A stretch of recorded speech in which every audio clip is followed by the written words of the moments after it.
Hello, I'm Susan Scott, your second grade educational aide and helper in the cafeteria. Today, I'll be reading Chapter 2, Nightlife. For the rest of the day, I felt sad, sad, sad. You look sad, Humphrey, Golden Miranda said when she was cleaning my cage right before lunch. According to the chart Miss Mack had left, it was her turn to take care of me. Thank goodness. Miranda was the best cage cleaner and never said yuck. She put on throwaway gloves, then cleared my potty corner, changed my bedding, gave me fresh water, and finally, oh joy, gave me fresh grain, some lettuce, and mealworms. This will make you happy, she said, as she slipped me a special treat. She had brought from home cauliflower. Naturally, Miranda had good taste. I promptly saved it in my cheek pouch until I could store it in my sleeping house. Hamsters like to stash food for the future. After my cage was taken care of, I felt well enough to observe Mrs. Brisbane more carefully. Now, Miss Mack was tall and wore bright blouses, short skirts, and high shoes. She wore bracelets that jangled. She spoke in a loud voice and waved her arms while she talked and walked around the room. Mrs. Brisbane, on the other hand, was short, had short gray hair, wore dark clothes and flat shoes, didn't jingle at all, and she spoke in a voice just loud enough to hear, and she sat at her desk and stood at the chalkboard when she taught.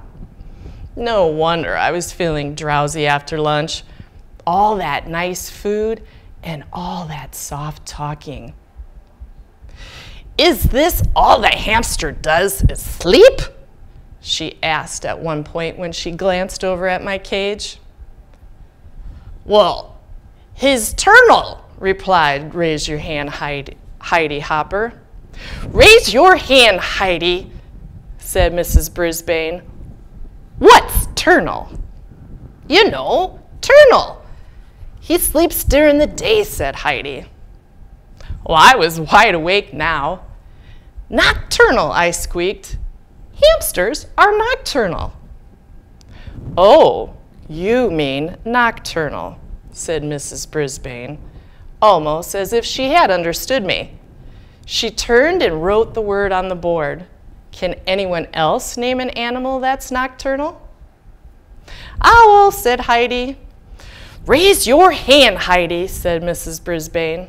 But that is correct. An owl is nocturnal. Anyone else? A voice shouted out, "My dad!" Mrs. Brisbane looked around. "Who said that?" "He did."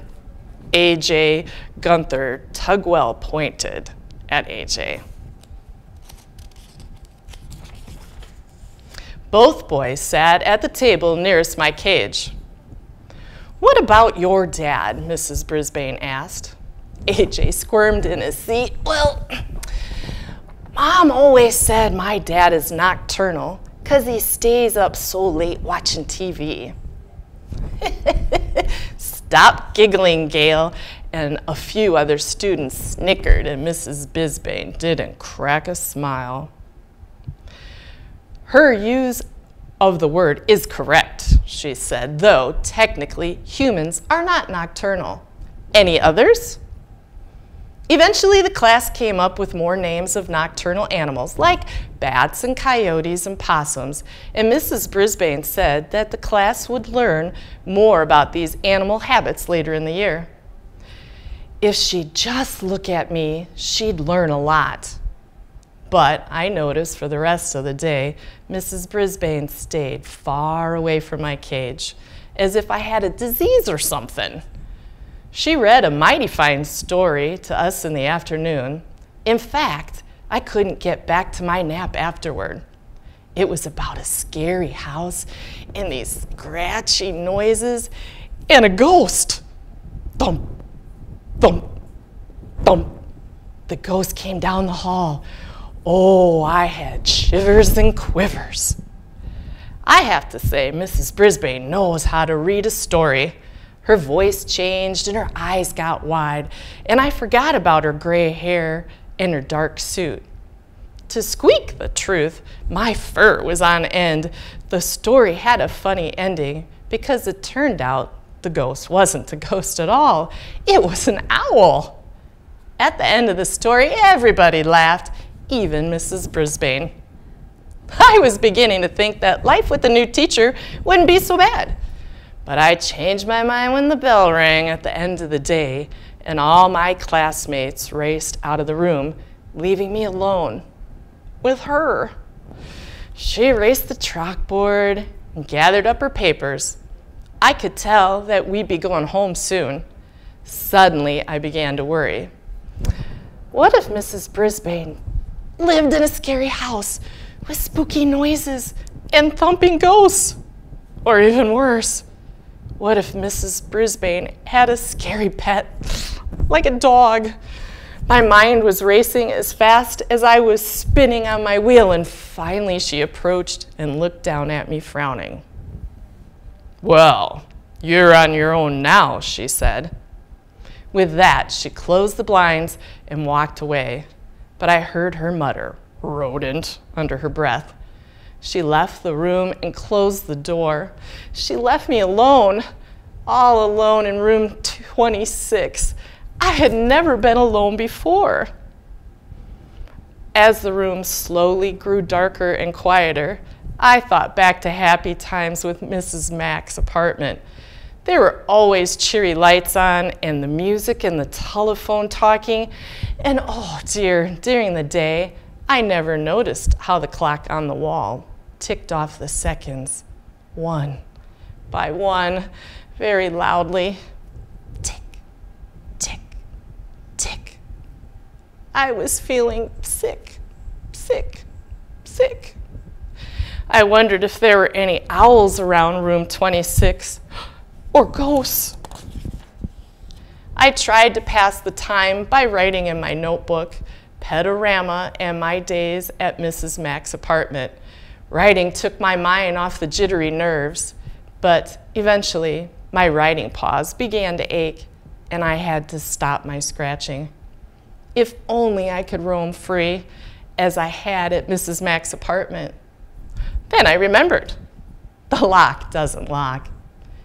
It only took a few seconds to jiggle the door open and I scattered across the table. Then, grasping at the top of the table leg tightly, I closed my eyes and slid to the ground. Whew, freedom. I dashed along the shiny floor. I dotted between the tables and chairs. I stopped to nibble on a peanut. Underneath, stopped giggling Gail's chair. It tasted delicious, and it made the coolest crunching sound. I chewed and chomped and gnawed and nibbled, and then I stopped. I heard a sound. Thump, thump, thump. It's just like the story Mrs. Brisbane had read us. Thump, thump, thump. Closer and closer down the hall, coming toward room 26. Then, rattle, rattle, thump, thump, thump. Suddenly, I longed for the protective comfort of my cage. I dropped what was left of the peanut and scampered back. But then I got to the table. I thought a terrible thought. I had slid down the smooth, shiny leg, but how was I going to climb back up again? I flung myself against the table leg, grabbed on, and pushed up, up, up. But I had only made a little progress when I began to slide down, down, down. I was right back where I started. The rattle got louder. The sounds were coming towards room 26. They were coming in, room 26. Just then, I noticed a long cord running down the blinds. Without hesitation, I leaped up, grabbed the cord, and began swinging back and forth. My stomach churned, and I had wished I never touched that peanut. but with each swing, I got a little higher off the ground, and as soon as I saw the edge of the table, I closed my eyes and dived. Swoosh! I slid straight across the table, scampered into the cage. As I pulled the door closed behind me, I was suddenly blinded by a light. The something had turned the lights on and was clomping across the floor. It was a huge and heavy and coming right towards me. Just then, my eyes adjusted. I saw the thing. It was a man. "Well, well, who have we here? A new student?" a voice boomed. The man was smiling down at me. My, that was a lovely piece of fur across his upper lip. A nice black mustache. He bent down and he peered at me. "I'm Aldo Amato. And who are you?" "I'm Humphrey. And you scared me half to death." I told him, but as always, all that came out was, "Eek, eek, eek." Aldo squinted at the sign on my cage. "Oh, you are Humphrey. Hope I didn't scare you half to death." He started to laugh. "I've just come to clean your room. I come every night. But where have you been?" He rolled up the big cart with a bucket and the mops and the brooms and all kinds of bottles and rags on it.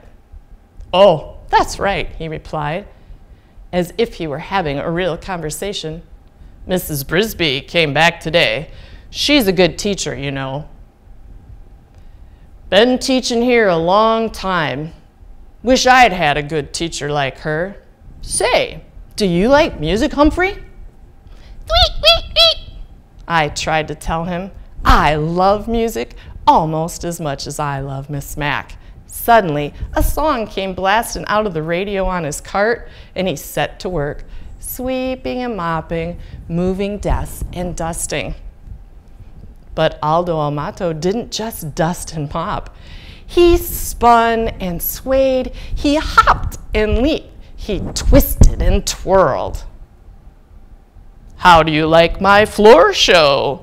Aldo asked me as he grabbed the mop like a dancer holding his partner. "Get it? Floor show? 'Cause I'm cleaning the floor." Then Aldo rode the biggest roar of laughter I had ever heard, and his mustache shook so much I thought it might fall off. "You like that? I'll show you real talent, Humphrey." Aldo Amato picked up his broom and very carefully stood it up on the very tip, balancing it out on his outstretched finger. It wiggled from side to side, but Aldo moved the broom and managed to keep it balanced straight in the air for an amazingly long time. When he was finished, he bowed deeply and said, "What do you think? I'm gonna join the circus." And he roared again. Well, Aldo wiped his forehead with a big bandana and sat down at the table where AJ usually sits. "You know what, Humphrey? You're such good company. I think I'll take my dinner break with you. Do you mind?" "Please, please, please," I squeaked. Aldo pulled his chair right to the edge of my cage. "Hey, you're a handsome guy, like me. Here, how about a bit of green? Wouldn't hurt you, will it?" He tore off a piece of lettuce from his sandwich and pushed it through the bars. Of course, I hid it in my cheek pouch. Aldo chuckled. "Good for you, Humphrey. Always save something for a rainy day." The two of us shared a pleasant meal, as Aldo told me about how he used to have a regular job where he worked during the day, but when his company closed, he couldn't find a job for a long time. He couldn't even pay the rent when he was lucky enough to get hired here at Longfellow School. He was glad to get a job, but it's lonely working at night because friends work during the day. They never get together like they used to. I tried to squeak to him about all the creatures like me who are also nocturnal, and Aldo listened. I know you're trying to tell me something, Humphrey, but I can't tell what it is. Maybe you're just saying I'm not alone after all, right? Eek! Squeak! He understood. Aldo stood up, threw his trash into the plastic bag on his cart. Well, I've got a lot of other rooms to clean, my friend, but I'll be back tomorrow night. Maybe I'll take my dinner break with you again. Aldo pushed his cart towards the door and reached for the light switch. No, no, no, I squeaked, dreading the thought of being plunged into the darkness again. Aldo stopped. I hate to leave you in the dark, but if I don't turn off the lights, I could lose my job. He clomped back across the floor to the window. Tell you what, I'll leave the blinds open just a little. There's a nice light right outside your window. After he turned off the light and left, I chomped on the lettuce I'd saved and basked in the warm glow of the streetlight and my new friendship with Aldo. Tip 2. Hamsters are not picky about their food and will eat very little. Make sure to feed your pet a wide variety of tasty foods. Now that we've read our chapter, we have some questions. Who noticed that Humphrey looked sad?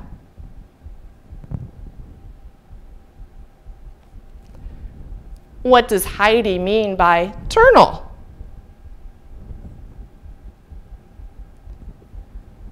Who is Aldo Amato?